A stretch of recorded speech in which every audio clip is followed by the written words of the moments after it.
రేపు జరగబోయే గ్రూప్ 2 పరీక్షకు ప్రభుత్వం అన్ని ఏర్పాట్లు చేసింది. గడిచిన 5 ఏళ్లలో ఎగ్జిక్యూటివ్ పోస్టుల భర్తీకి సంబంధించి ప్రభుత్వం జారీ చేసిన వాటిల్లో ఇదే అతిపెద్ద ప్రకటన. పరీక్ష నిర్వహణ కోసం ఆంధ్రప్రదేశ్తో పాటు తెలంగాణలోనూ పరీక్ష కేంద్రాలు ఏర్పాటు చేశారు. ఏపీపీఎస్సీ గ్రూప్ 2 స్క్రీనింగ్ పరీక్షకు సర్వం సిద్ధమైంది. మొత్తం 6,57,000 మంది అభ్యర్థులు పరీక్షకు దరఖాస్తు చేశారు. రాష్ట్ర విభజన అనంతరం ప్రభుత్వం గ్రూప్ 2 పరీక్షను తొలిసారిగా నిర్వహిస్తోంది. మొత్తం 442 ఎగ్జిక్యూటివ్, 540 నాన్ ఎగ్జిక్యూటివ్ పోస్టులకు ఆదివారం స్క్రీనింగ్ టెస్ట్ జరగనుంది.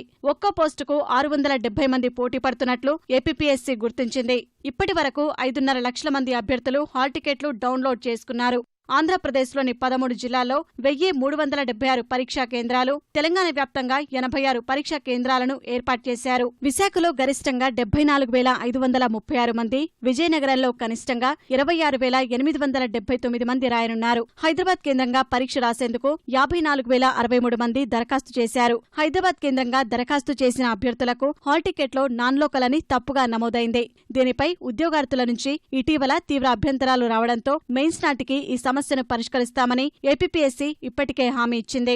స్క్రీనింగ్ పరీక్ష ఆదివారం ఉదయం 10 గంటల నుంచి మధ్యాహ్నం 12:30 వరకు జరగనుంది.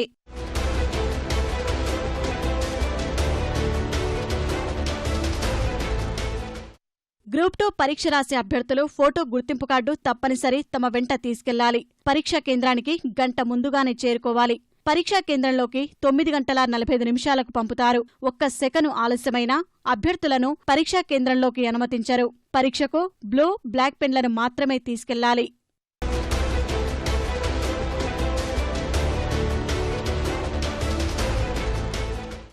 స్క్రీనింగ్ పరీక్షలో ఎంపికైన అభ్యర్థులకు మే నెలలో మెయిన్స్ నిర్వహిస్తారు.